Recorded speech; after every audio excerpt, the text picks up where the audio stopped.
మనం ఆయన స్వరం వినలేకపోతున్నాం. ఇది ప్రపంచ క్రైస్తవ్యం. త్వరగా గుర్తుపట్టాలి.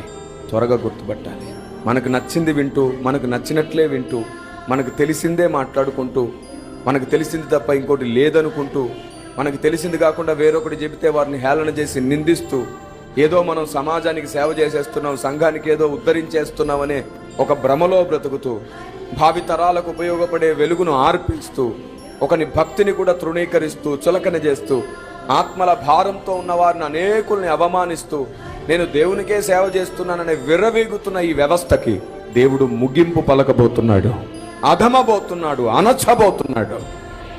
కోరాహు గుంపంతా కూలిపోలా. సంఘానికి కావలసిన క్షేమాభివృద్ధి విర్రవీగి మాట్లాడే నోరు కాదు, వివాదాలు అణచగలిగిన సమన్వయత, సహోదరులు ఐక్యత కలిగి నివసించుట ఎంత మేలు, ఎంత మనోహరం.